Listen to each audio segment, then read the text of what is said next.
Hello, it's cold, I'm tired, and I've got some tapes to share today. And, well, let's get to it then. Okay. So it's already, it's been an interesting 3 weeks, but this is what I've listened to in that time. I'm trying to get back to the first of the month. It's a little later than that, but, the first week at least, instead of the middle of the month. So I'm just doing 3 weeks this time. So let's start with Big Business here. I know of them only because of Dave Crover, one of my all-time favorite drummers, actually. I always wanted to see him play giant cymbals, like a 30-inch cymbal. In fact, I also myself wanted to get a 30-inch cymbal one day. I don't know if that'll ever happen, but wouldn't mind. Depending what the cymbal sounds like, of course. But, well, actually, it doesn't matter. It'll just be a big spectacle. Oh, maybe this isn't a great night for this, but I'll trudge through anyway. Olivia Black was pretty cool. Yeah, it was an interesting noise piece that sounded. Okay, anyway, so Blodwyn Pig. I've got two. Really, these are the same. Now, my theory on these old island tapes is that you can kind of tell the difference in the pink, right? There's a pink and then there's a whiter one right below it. I think that the printing press for Island kind of went more white as it went along. I think this one is what it's supposed to look like, the Blodwyn Pig getting to this. And they must have printed off a lot of copies of this one. And then, so I've got a later printing and then a very later printing, which is almost white. I've got a Nick Drake tape. I've got a few like all of Nick Drake's Island tapes, but they're not all really pink. They're, some of them are a little whiter. And that was an okay band, I guess. Blood Bongzilla, Gateway. I think from last time I was talking about this, Madison band. Broken Water is a really good band from Seattle. I seem to remember getting that. Well, actually, my old Broken Water. I got that in 2011 when I was showing my movie in Olympia, Washington, and I went to a record store and I was like, well, what's this? And there's like, oh, that's a good band, so you can buy that one. It's $5. I was looking for old K tapes, and the guy kind of laughed at me, not laughed at me, but he laughed at the idea that I could find K tapes just floating around Olympia. Like, oh, the old ones? Oh, no. Like they're from the 80s? I don't think so. Not in 2011. I ended up getting them anyway on eBay and stuff for the most part. I don't think there's maybe a couple that I still have to get, but, they'll show up. 2024 has been a really down year for collecting, really down, but I haven't said, I can't say that I have had a terrible time. I mean, it's been the worst year since the mid 2000s when I had to give up collecting for a little while because I was too poor. But, or at least not really on eBay, that is. Like the expensive good stuff was always on eBay and Discogs, and I wasn't really doing either of those. Actually, there wasn't really Discogs back then, at least not for me. Anyway, Cocteau Twins, Heaven Hell, yes. Daylight Again, I think I meant to pull that because that's actually, I think I shared that again. Because I hadn't read the liner notes yet, but I did now. So pay no attention to that one. The Dale Crover was kind of interesting. It's sort of, it's not like he's in the Melvins. It's his own music, and so I remember it being kind of enjoyable. I don't really remember what to say about it. It's not the Melvins, but I suppose there's a heaviness to it in a certain other respect, or maybe. Okay, here's something interesting. I found this, and I was happy about finding this because when I was 4, there was a record of this, and it was kind of the first record that I ever really listened to when I was 4 years old. And, of course, it's a record, but I just didn't really imagine that I would find the tape. And, I mean, I believe they might have re-released it in some respects, but I believe this is actually the 1977 disco duck cassette, you know, of GRT, so, and Peter Pan. I just remember when I was like little, I wanted to put on some kind of a show for people, but I had no ideas, and I think I might have been talked out of it, but later somebody else talked me into putting on a show, and I kind of realized that you have to actually, you know, put on a show. Like, you can't just go in front of people and expect to have a show. But I had to learn that kind of at a very young age. Anyway, that really doesn't have much to do with Disco Duck, except maybe I wanted to play it as part of the show. I can't remember. I don't know. I was 4 and everybody loved me, and so I don't know. You get the sense that like anything you do, everybody loves because they just love you so much when you're that young. So yeah, I figured it'd be great to put on a show. I don't know. I wanted to be Lorne Michaels back then, I guess. Anyways, so this is. I know I've talked about Drum Corps International, and like I marched Drum Corps International. This is kind of the other side of that. It's the Drum Corps Associates. I could actually still march in Drum Corps Associates if I wanted to. This is 91, 92, 93. I managed to... I have all of the 90s ones. I was able to find all of them for sale. So I'm listening to them, and they're great. I already listened to 90 last year, and then I never got around to listening to these because they were kind of loud. So I can finally kind of do that now, and I'm finally back into the point where it's good. But the thing is, I think in 90 and in 91, it was like 3 different versions of Blue Devils in 1986 show, Channel 1 Suite. It's like these guys, they're all from the East Coast. Many of them kind of think that Drum Corps International ended in 1988 or something, or maybe when they marched, but like definitely by 93 with Star of Indiana's Bella Bartok show. I'm sure they hated that, and you know, it's all right. There's a lot of jazz and just old ass, you know, like Benny Goodman stuff or whatever, but it's not bad. It's not as good as DCI, but hey, whatever. I mean, I'm glad that they're doing it. I just think I'm not feel like I missed out or anything based on that, because you know, it's like they're kind of stuck in the past, as I think is what I'm trying to say in so many words. Okay, For Everyone with Jad Fair and Jason Willett it's a pretty bad album, really, to be honest. I don't believe I'm into Jad Fair anymore. I don't know if I ever really... I guess I like Half Japanese, and I really wish they'd put their first album on cassette. But, you know, there's somebody who we kind of make fun of sometimes because he like... well, he set up for one of the reunion shows, I think, in 2011 with... He was surrounded by keyboards, like 9 Inch Nails or something.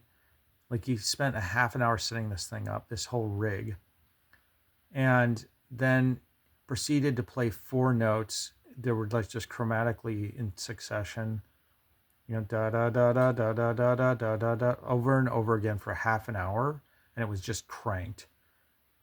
And he just thinks that's the greatest thing in the world that he did that, and he loves Jad Fair and John Cage, I guess, but Jad Fair especially.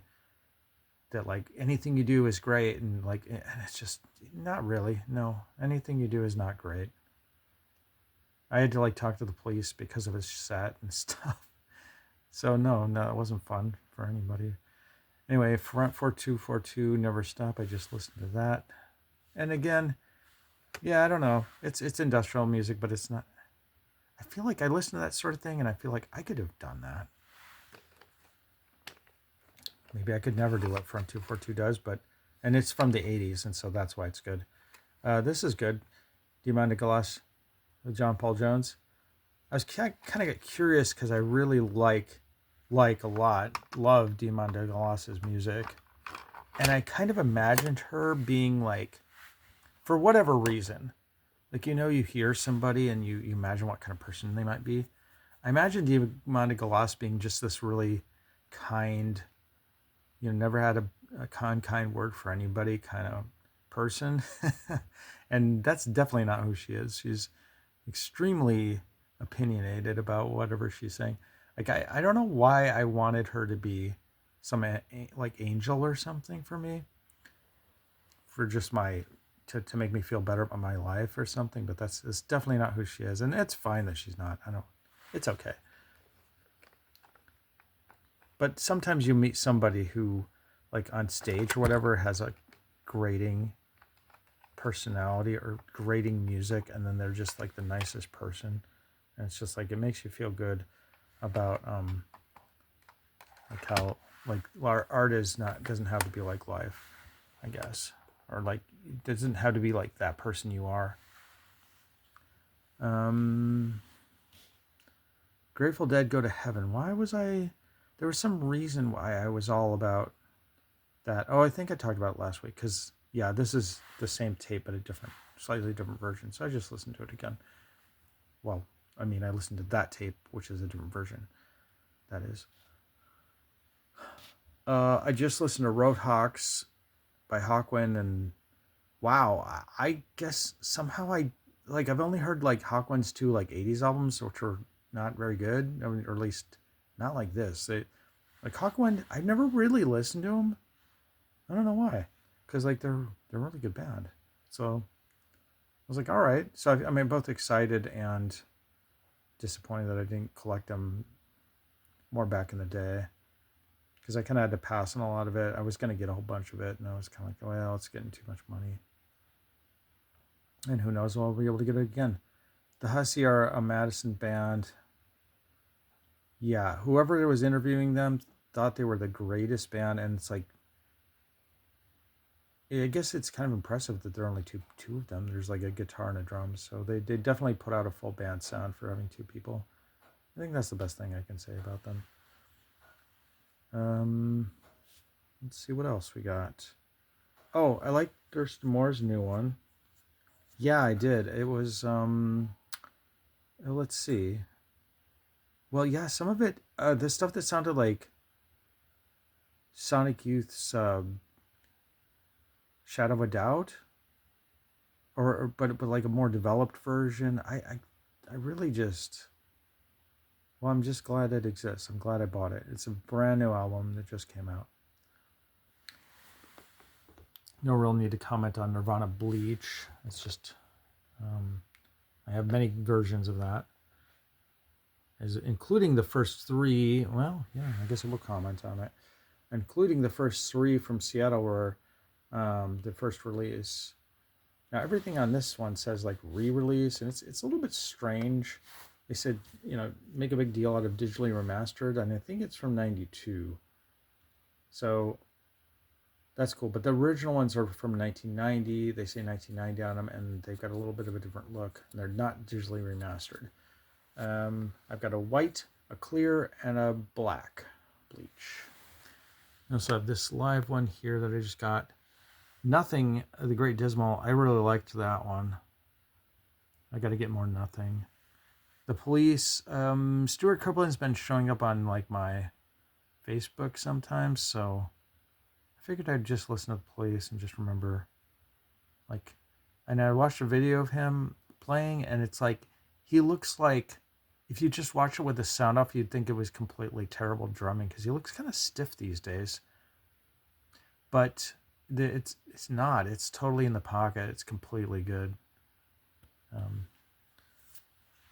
He seems like an angry guy or something, though. I don't think he loves the place. I really think he wishes that you would ask him about anything else that he did with music, like his soundtracks or something. No dice, though. Everybody's going to just ask him about the Police until he dies. That's his curse. Sorry, dude.